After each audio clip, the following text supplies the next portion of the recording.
Well, hello again, and in this particular video it may get a bit controversial, so be warned. And today I want to talk about prices and quality, and today I want to talk about the ranges of watches, whether it's cheap and cheerful, mid-range, luxury, and how the price affects the quality of a watch. Now, if the world was fair, which it isn't of course, as you double the price, the quality should also double, up and up and up. But it's not a fair world, and what typically happens in manufactured goods is that as the price increases, yes, the quality goes up by quite a lot, but eventually you'll hit a point of diminishing returns, whereby when the price doubles, the quality does not double, and it tends to level off somewhat right at the top end. So, for example, if you've got a £20,000 watch, a Patek or whatever, the chances are that if you went and bought a £40,000 watch, it would not be twice as good in terms of quality. Now, when I talk about quality, what do I mean by quality?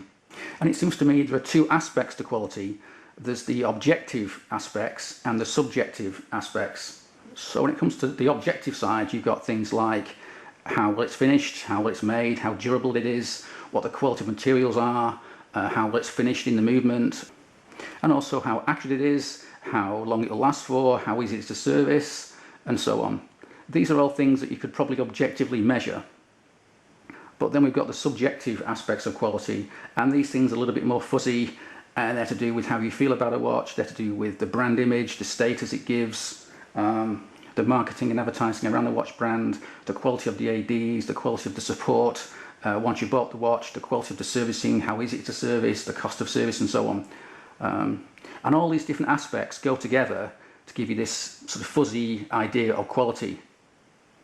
Now, we could argue forever about the aspects of quality and what's important and what isn't to you and me, but at the end of the day what really matters is what the market decides is quality, and that's reflected in the cost that a manufacturer can charge and the price he charges and the price on the used market. That's really the only thing that matters when it comes to quality. It might be right, it might be wrong, but really the market decides. And that's where a brand such as Rolex really wins out, because they, for whatever reason, going back decades, have that aura of quality, and that's reflected in the price they can charge and in the price that the watches get in the second-hand market. Now, you may not feel that that's fair. I mean, I like Zeniths, and yet Zeniths depreciate off a cliff from new, and yet for me they're made as well as a Rolex. So it's not always fair, but that is the market. Now, I know a lot of folks talk about tiers of watches, tier 1, tier 2, tier 3 and so on, but I don't care about any of that. What really matters to me is the price versus the quality, and for me there's only three tiers. There's cheap and cheerful at the bottom end, I would say that's less than £300, and then there's the mid-range, which goes from about £300 to £3,000, and then there's luxury, which starts at about £3,000 upwards. Now, I picked £3,000 as the bottom limit of luxury because that's really where the cheapest Rolexes start, Omegas and so on. And below that you're not going to get a Rolex or a decent Omega. Now, I'm talking about the recommended retail price here, new. Now, clearly you can get grey market watches a bit cheaper, so that may bring that down a wee bit more. And also, of course, you can buy second hand or used, which then brings everything closer together anyway. Now, in the cheap and cheerful range, you've got everything from Seiko 5s, SKXs, Saabs, you've got Tissot's, you've got Casios, Citizens, Eco Drives and so on, and they're great watches. So there's nothing wrong with buying a watch in that range. There's a huge variety, and there's some really cool watches there. And then at the top end, of course, we all know you've got Rolex and Omegas and JLCs, APs and so on. But today, what I want to concentrate on is this area here, which I think of as the mid-range, between £300 and £3,000. And why I will never buy a watch in that range.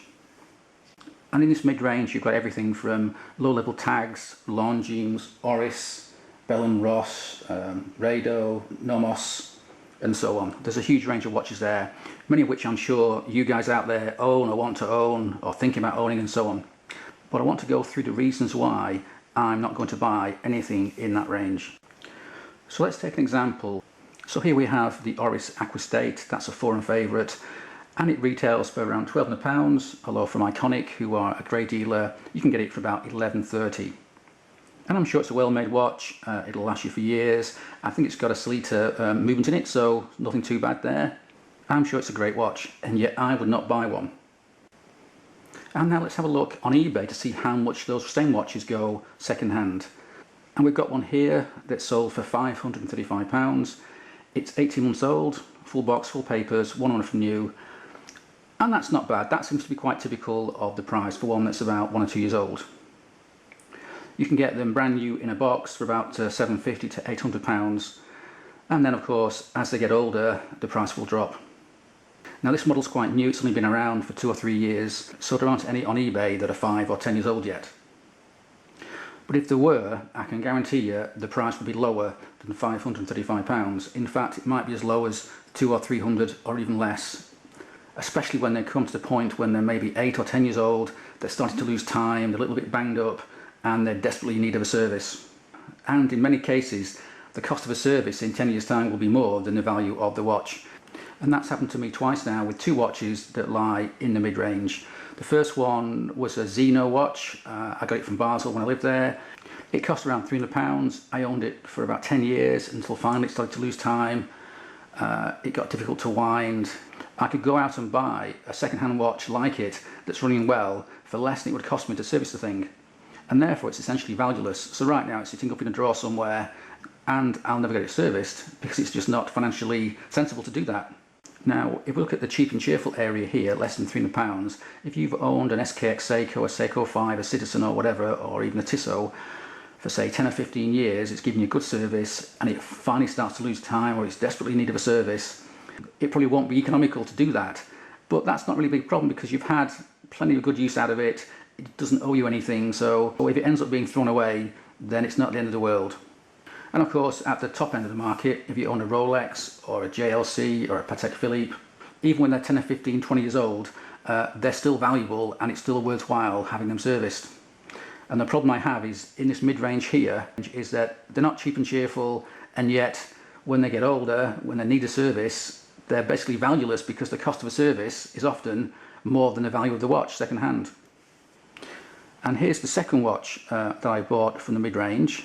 So this watch I've had for about 16 years. It's a chronograph, it's a Longines chronograph, a flagship chronograph with a display back, as you can see. And the problem is that it now is broken, it got dropped, not by me. And unfortunately the cost of repairing it is more than it's worth. At the minimum it's going to be £300 from Longines, and I can buy one of these in good working order for about that. Now this wasn't a cheap watch when I bought it, it was I think £900, which equates to about £1,500 now, slap bang in the middle of the mid-range. And after 15 years it's basically valueless because it will cost more to repair than it's worth. And that's the problem I have with mid-range watches. Yes, they're great when they're new, but when they're not new, when they're getting on for 5, 10, 15 years old, you get the same problem again. Now clearly there are ways of mitigating those issues. First of all, you don't buy new from an AD in this range or in any range if you can help it, because clearly if we go back to the Aquis, that's £1,200 retail. You can get it from Iconic for £1,130. You can buy it on eBay for about £800 brand new in a box of maybe a few months old. So buying one from eBay that's almost new is probably a better option. But even then you've still spent £800. Now if you're somebody who flips watches regularly, which I'm not, it may not be an issue, but if you keep a watch for a long time and maybe in the back of your mind you're thinking this will make a nice family heirloom, or I can hand it down to my son or daughter or whatever in the years ahead, be warned, because you're not really giving them a valuable asset. What you might be giving them is a white elephant. In the future, 10 or 15 years time, they'll have a watch there that doesn't run very well, that they can't wear, and that will cost more to repair than it's worth. And so that's why I always keep well away from this mid-range. Now, as often happens, there's always an exception to this rule, and the exception in my case is Tudor, which sits below Rolex, just at the top end of the mid-range, round about here. And because Tudor have the mighty Rolex machine behind them, I suspect that in the long term, models such as the Black Bay will do quite well in the second-hand market. Not as well as Rolex, but certainly a lot better than the vast majority of watches in the mid-range. So if Rolex are up here and Tudor are here, what I guess everyone's looking for is a watch in this area above the line. That is to say, high quality without the high price. and not something down here which is high price without the high quality. Now I do have a few watches in mind in this area, but that's a topic for another day.